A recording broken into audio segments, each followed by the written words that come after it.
All right, so now we're on to assignment number 8, which is the rational root theorem. We're going to start with a fairly easy question, just a quadratic equation. We want to solve this equation by factoring it. And so we're going to go ahead and make our factors here. We want something here and here that multiply together to give us 2x squared, which is going to have to be 2x times x. And then we want something here and here that multiplies together to give us -2. So we can try a bunch of different things, but let's try -1 here and a +2. And we know that this is going to work because -1 times x is -x. 2x times 2 is 4x, so 4x minus x is 3x. And then this equals 0. So what we're going to do then is set both of these equal to 0. Either the 2x minus 1 is equal to 0, or x plus 2 is equal to 0. And so we're going to solve both of these. If I solve the one on the left, I'm going to add 1. So I'll have 2x equals 1. And if I divide by 2, then x equals 1/2. Then to solve this equation, I'm going to subtract 2 from both sides. So I will have x equals -2. And then just for fun, I would say let's put an x here. If we divide by 1, then x equals -2 over 1. Now, you might think, why did I do that? Well, I want to show you something here in a little bit. Let's figure out where these top numbers come from. We're going to walk backwards here.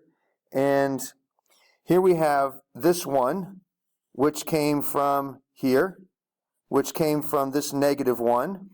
This -1 here was one of the factors of this 2. If I follow this -2 backwards, -2 came from this -2, which came from this +2, which came from this +2, which was one of the other factors of our -2.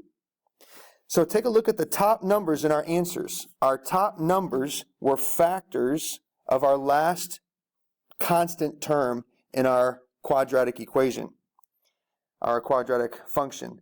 So now let's do the same thing, but we're going to do the same thing with the bottom numbers. So I want you to take a look at this 2.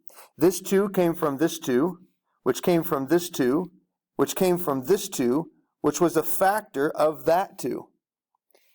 Take a look at the bottom over here. This 1 came from this 1, which came from the 1 in front of this x, which came from the 1 in front of this x, which was a factor of this 2, which means the bottom numbers in our solutions were factors of our leading term.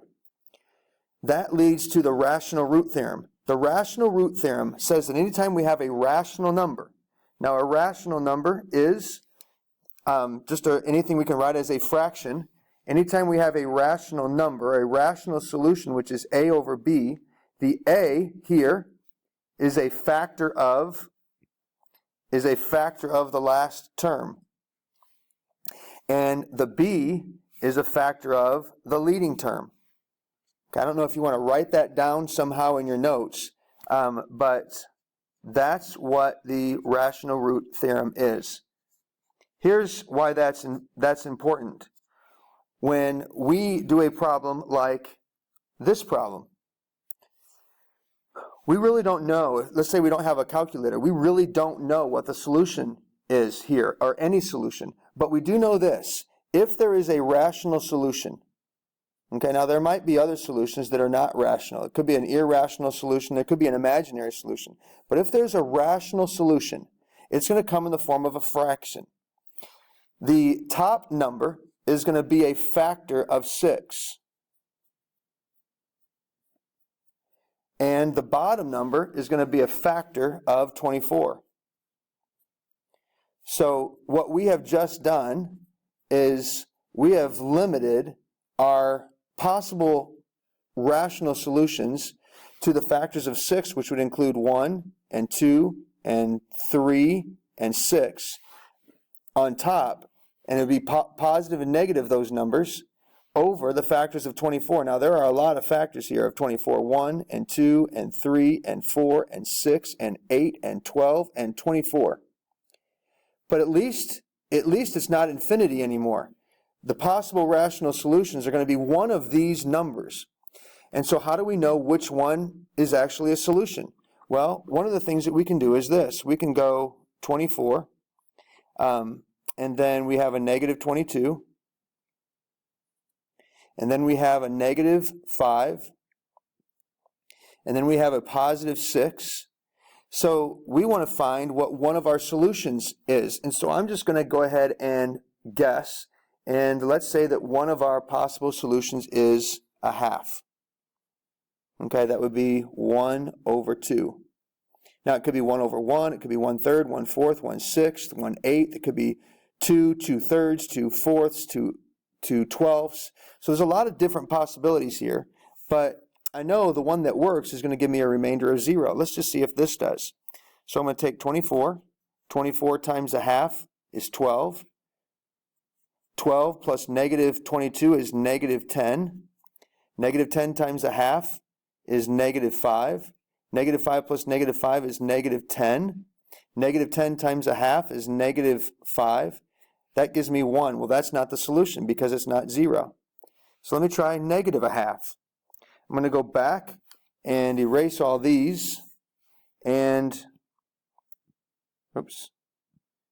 I'm going to erase all these and try negative a half and see if that's a solution. And so now I'm going to have 24, but I'm going to multiply 24. I'm going to multiply 24 times negative a half, which is negative 12. Negative 12 and negative 22 is negative 34, times negative a half is positive 17. Positive 17 and a negative 5 is a positive 12. Positive 12 times negative a half is negative 6. And negative 6 plus 6 is 0. Well, there you go. There's one of my solutions. So it's a matter of trial and error. We're going to keep trying synthetic division until we get something that has a remainder of 0. So I finally have done that, which means I know one of my factors here is x plus a half.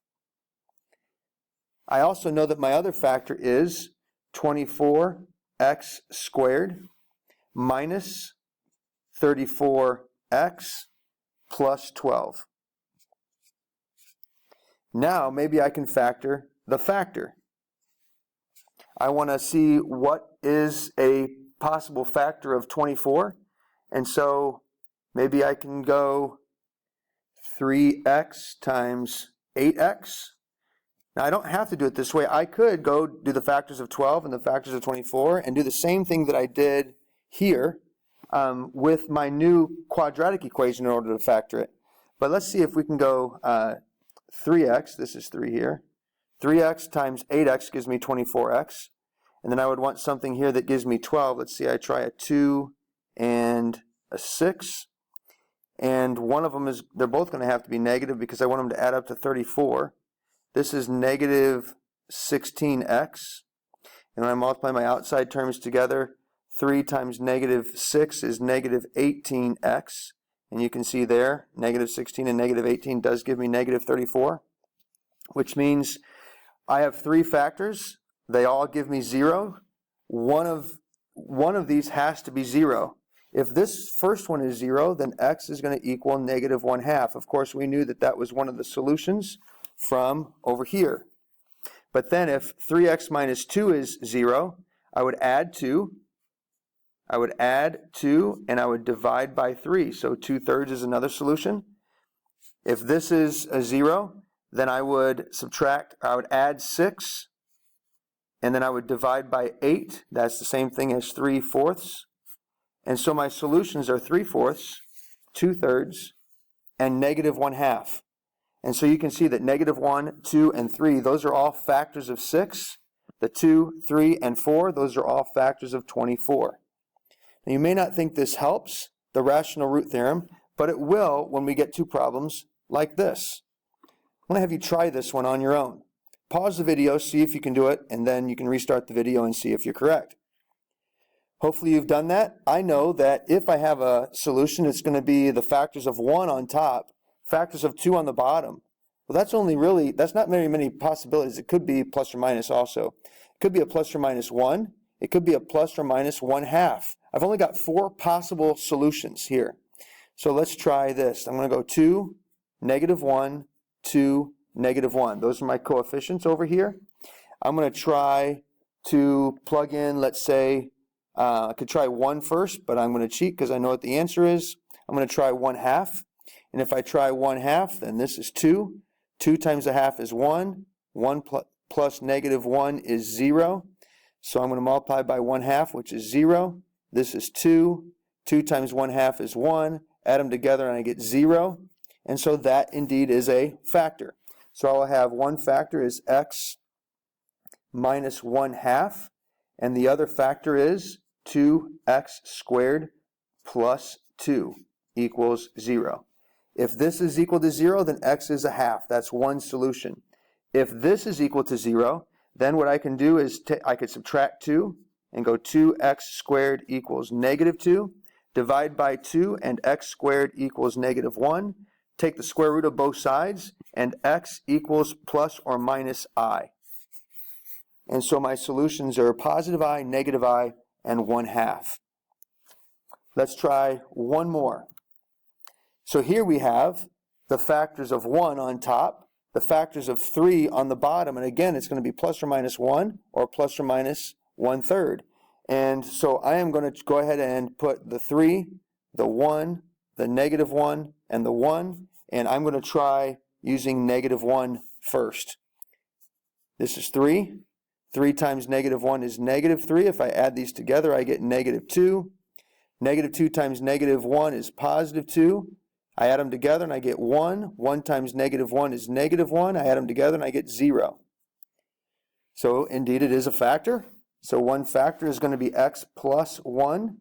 The other factor is going to be 3x squared minus 2x plus 1. And those are both equal to 0. If this one's equal to 0, then x is going to be -1. And then if 3x squared minus 2x plus 1 is equal to 0, I could try to factor that, but that's not factorable. So I'm going to use the quadratic equation. So it's going to be -b, which is positive 2, plus or minus the square root of b squared, which is 4, minus 4 times a, which is 3, times c, which is 1, all over 2 times a, which is 6. So I'm going to then take the square root part. This is going to be 4 minus 12, which is -8. And that would simplify to 2i radical 2. And so then my final answer, well, not my final answer, but my next to final answer is going to be 2 plus or minus 2i radical 2 over 6. But that can simplify to 1 plus or minus I radical 2 over 3. And so my three solutions are -1 and 1 plus or minus the square root of 2 over 3. That's what our homework assignment is about, and we will see you tomorrow in class.